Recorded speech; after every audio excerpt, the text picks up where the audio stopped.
Hi hello नमस्कार, कसे आहे सगळेजण. पूनमच्या ब्लॉगमध्ये तुमचं खूप खूप स्वागत आहे.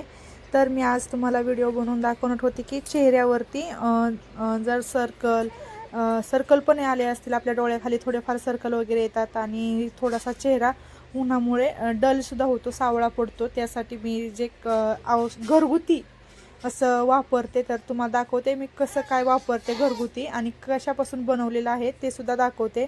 तर फेस पॅक एका प्रकारे तो फेस पॅकच आहे. तर मी तर स्वच्छ असं फेस वॉश करून आलेले आहे आणि हा घरीच वापरते बरं का, माझ्यासाठी पण आणि श्रीषासाठी सुद्धा मी हेच लावते. श्रीषाला तर रोज लावते, पण मी आठवड्यातून दोनदाच वापरते त्याचं.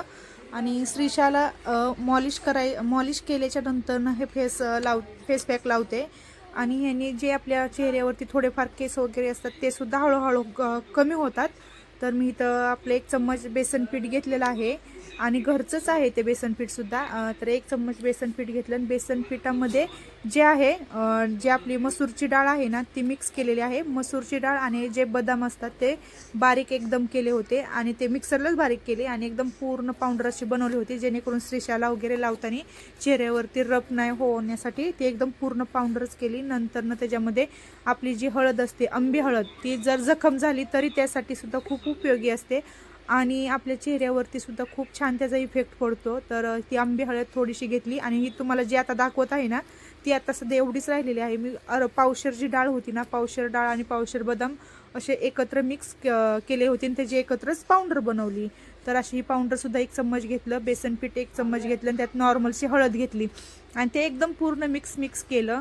आणि नंतरनं जे आपलं गुलाब पाणी असतं ते गुलाब पाणी त्याच्यामध्ये थोडंच टाकलं, थोडं जास्त नाही टाकलं, 2 3 5 7 थेंब म्हटलं तरी चालेल, तेवढंच टाकलं. आणि ते झाल्याच्या नंतरनं त्याच्यामध्ये आपलं जे कच्चं दूध असतं, कच्चं दूध त्याच्यामध्येच टाकलं. म्हणजे दूध जे कच्चं नसेल तरी काहीच प्रॉब्लेम नाही, साई असेल तरी चालेल, पण मी शक्यतो कच्चं दूधच वापरते. ज्यावेळेस गाईचं म्हणजे धार काढलेली असते त्याच्यावेळेस लगेच मी दूध घेते, ते त्यावेळेस गरम गरम दूध असतं त्यामध्येच मी टाकून एकदम मिक्स करते. तर असं त्याच्यामध्ये तुम्हाला दाखवते बघा, असं आहे. आपलं कच्चं दूधच वापरते मी, कधीच म्हणजे गरम दूध वापरत नाही आहे. तर असं ह्याच्यामध्ये घेतलं आणि एकदम मिक्स केलं, पूर्ण असं मिक्स केलं आणि व्यवस्थित फेटून घेतलं त्याला. आणि जर तुम्हाला ह्याच्यामध्ये महत्त्वाचे म्हणजे जी कोरफड असते ना, ती कोरफडसुद्धा तुम्ही टाकू शकता. पण कोरफड आतमधलं व्यवस्थित गर काढायचा, एकदम पातळ बनवायची आणि ती कोरफडसुद्धा त्याच्यामध्ये मिक्स करू शकता तुम्ही. आणि ते सुद्धा लावल्याने खूप छान असा इफेक्ट येतो चेहऱ्यावरती आणि ग्लोसुद्धा येतो. आणि तुम्ही कोरफड जर रोज लावली ना चेहऱ्याला आणि केसाला, तीसुद्धा खूप फायदेमंद असते. तर मी असं एकदम पूर्ण प्रॉपरली त्याला मिक्स करून घेते. केलं आणि मिक्स केल्याच्या नंतरनं माझं राहिलं होतं की जर ज्याची स्किन ऑइली असेल त्यांनी अजिबात खोबरेल तेल चेहऱ्यावरती लावायचं नाही. पण माझी स्किन थोडीशी म्हणजे ड्राय आहे, त्यासाठी मी काय करते, आधी पॅक लावायच्या अगोदर ना मी आपलं जे खोबरेल तेल असतं, कोकोनट ऑइल ते असतं, ते ऑइल मी अगोदर पूर्ण चेहऱ्यावरती त्यांनी पूर्ण अशी मॉलिश करून घेते. एकदम चोळू घेते व्यवस्थित, असं स्मूथ हाताने, एकदम रफ हाताने अजिबात चोळायचं नाही, एकदम स्मूथ हाताने असं ते तेलाने चेहऱ्यावरती व्यवस्थित हे करून घ्यायचं. काही काहींना ह्यानी पिंपल्ससुद्धा येतात, पण ज्याचं स्किन ऑइली असेल किंवा ज्याचा चेहरा ऑइली असेल तर त्याला ते सूट होत नाही. आणि कधी कधी मी असं फक्त खोबरेल तेलच वापरते आणि जर एखाद्या वेळेस त्या खोबरेल तेलामध्येच थोडीशी हळद मिक्स करून चेहऱ्यावरती पूर्ण लावते, तर पूर्ण आपल्या जे डोळ्याखाली वगैरे भरपूर असं काळपट झालेलं असतं, परत आपल्या तोंडात होटाच्या दोन्ही साईडला, नाकाच्या दोन्ही बाजूला, परत डोळ्यांच्या खाली वगैरे असे काळे काळे काय असे मेन पॉईंट असतात, तिथे काळं दिसतंच. ते प्रत्येकाचे, ऑलमोस्ट सगळ्यांच्याच असतं, असं नाही की कुणाचेच नाही, ते प्रत्येकाचे असतं, पण ते हाईड करतं त्याच्यामुळे ते दिसत नाही. तर अशा प्रकारे मी पूर्ण चेहऱ्याने मॉलिश करते आणि 3 बोटाने जेवढं आपल्या चेहऱ्यावरती व्यवस्थित करता येते तसं मी आपण मॉलिश करून घ्यायचं. तुम्हाला दाखवते मी कशा प्रकारे करते. आणि हे होटावरती सुद्धा चोळलं तरी काहीच फरक होत नाही. नाहीतर तुम्हाला एक बेस्ट उपाय सांगते, जर आपण जे गावाकडे राहतात त्यांना तर माहिती, जर गाईची धार काढल्या एकदम त्याच्यावरती फेस येतो, तो फेस जरी होट्यांना लावला ना, तुमचे होठ काळे पडलेले असतील ना तरी त्यांनी व्यवस्थित त्याचा इफेक्ट येतो. पण जो फेस असतो, तो मी अजून बी तुम्हाला सांगते, जो धार काढतो म्हणजे गाईची धार काढल्याच्या नंतर त्याच्यावरती फेस येतो. जे सिटीमध्ये असतात त्यांना म्हणजे काहींना माहीत नाही फेस वगैरे कसा येतो, काय माहीत नाही, पण जे गावाकडचे असतात त्यांना मी सांगते, जो फेस येतो ना तो फेस होटावरती त्यांनी 2-3 मिनटं रोज, सकाळची संध्याकाळची 2-3 मिनटं रोज मॉलिश करून बघा, तुमच्या होटाचं सुद्धा खूप प्रॉब्लेम सॉल्व्ह होईल आणि अजिबात होठ उकलतसुद्धा नाही त्यांनी. तर अशा प्रकारे मी पूर्ण चेहऱ्यावरती तेल लावलं. तेल लावल्याच्या नंतरनं तेलाने मॉलिश केलं. अजिबात मी चेहरा वगैरे धुतलेला नाही किंवा पुसून काढलं नाही तेल. त्याच्यावरती डायरेक्ट लेप लावला हा आणि लेप लावून ठेवला. आणि नंतरनं तुम्हाला दाखवते असं एकदम इझिली चोळायला जर गेलं ना आपण, एकदम इझिली जर चोळत असेल तरी त्याच्यावरचे असे एकदम हाताचे हे होतात. आधी मी शायनिंग म्हणून केस पुढे घेतले आणि नंतरनं ते लावायला बाजूला मला थोडंसं कम्फर्टेबल वाटत नव्हतं म्हणून पुन्हा मागे टाकले केस. तर मी त्या असं पूर्ण असं चेहऱ्यावरती वगैरे आपल्या डोळ्यांच्या खाली वगैरे भरपूर सर्कल वगैरे आले ते, त्यासाठी पूर्ण असं सगळीकडेच मी हा पूर्ण लेप लावून घेते. थोडासा जर शिल्लक राहिला होता ते माझं जे हाताचा जे कोपरा असतो आपला हाताचा, त्याच्यावरती थोडा दोन्ही ह्याला लावून ठेवलं, कारण का थोडा शिल्लक राहिलेला, जास्त काय मी बनवला नव्हता. नाहीतर तुम्ही पूर्ण हाताला वगैरे लावला तरी काहीच प्रॉब्लेम नाही. आणि नंतरनं मी काय करते, ते लावल्याच्या नंतर जे आपले कोपरा असतो चेहऱ्यावरती मी लिंबू वापरत नाही, कारण का लिंबाचा मला थोडासा प्रॉब्लेम आहे, म्हणजे स्किनमध्ये चुनचुन होतं माझ्या. त्याच्यामुळे आपलं जे आता इथं जे लावते ना, हे लावल्याच्या नंतरनं मी काय करते, हे लावल्याच्या नंतरनं आपलं लिंबू जे असतं ते अर्धा लिंबू कट करते, त्याच्यावरही थोडीशी हळद लावते आणि हळदीने पूर्ण असं जे कोपऱ्याला व्यवस्थित चोळू घेते. लिंबू अजिबात पिळत नाही, तर लिंबावरतीच मी हळद टाकते आणि त्यांनी व्यवस्थित असं चोळू घेते. खूप छान इफेक्ट येतो त्यांनी, अजिबात हे होत नाही. पण माझ्या चेहऱ्याला अजिबात ते लिंबू सूट होत नाही. नाहीतर काही जण तर लिंबूसुद्धा चेहऱ्याला लावतात, पण माझ्या अजिबात सूट होत नाही, त्याच्यामुळे मी लावत नाही माझ्या. आणि तुम्ही बघू शकता माझ्या चेहऱ्यावरती ना एकही पिंपल्स नाही, अजिबात कही माझ्या चेहऱ्यावरती पिंपल्स नाही. आणि मी श्रीशाला जे आहे ना, हा जो फेस पॅक जो आहे ना, तो मी कंप्लीट 1 वर्ष लावणार आहे.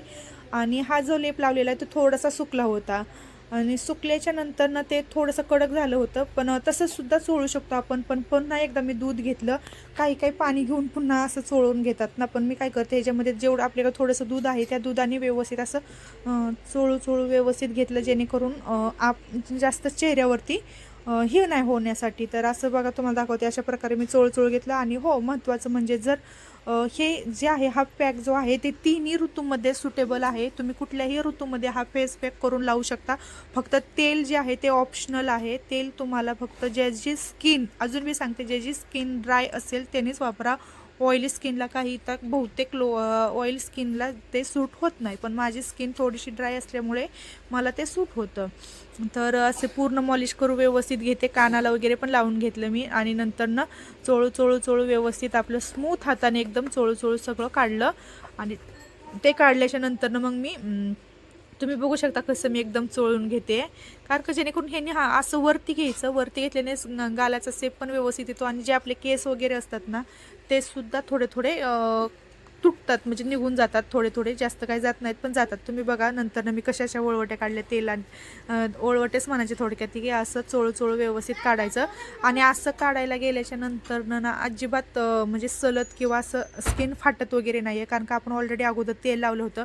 आणि तेलावरचं लावून काढायचं म्हटल्यानंतरनं ते असं व्यवस्थित निघतं. अजिबात जास्त रफ हाताने चोळायचं नाही, एकदम स्मूथ हातानेच व्यवस्थित निघतं. तर माझा तुम्हाला चेहरा धुतल्याच्या नंतरनं तुम्हाला दिसेलच की किती माझ्या चेहऱ्यावरती फरक आहे. आणि तुम्हाला मी अगोदरसुद्धा दाखवलं होता माझा चेहरा कसा होता, आणि आत्ता तुम्हाला चेहरा धुतल्याच्या नंतरनं सुद्धा दाखवेल.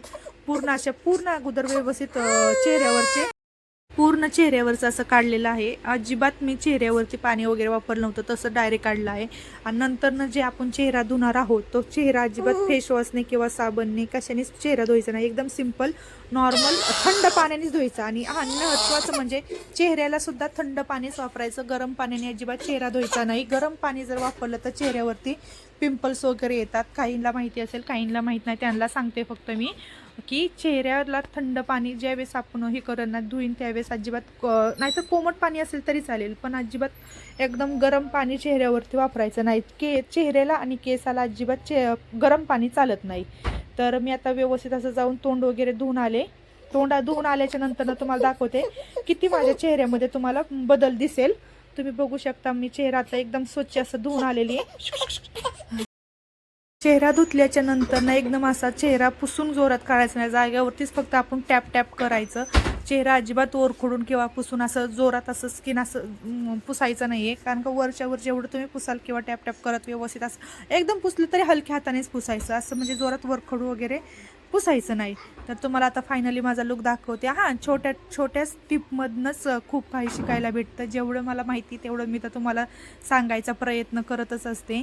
तर असं माझं फायनली लुक झालेलं आहे. थोडीशी वाय जरा व्यवस्थित बघा तुम्ही एकदम चेहऱ्यावरती अगोदर कसा होता आणि आत्ता सध्याला एकदम माझा चेहऱ्यावरती थोडा का होईना ग्लो तुम्हाला दिसत असेल. आणि जी टिकली ती अगोदर लावली होती तीच टिकली काढून पुन्हा मी आता लावत आहे. तर असा फायनली माझा लुक झालेला आहे, व्यवस्थित असा केलेला आहे. तर तुम्हाला माझा व्हिडिओ नक्कीच कसा वाटतोय मला नक्कीच सांगा. आवडला तर चॅनलला सबस्क्राईब करा, लाईक करा व्हिडिओला आणि शेअरसुद्धा करायला विसरू नका. तर भेटूया आपण नेक्स्ट ब्लॉगमध्ये. बाय सगळ्यांना आणि हॅप्पी होली सगळ्यांना.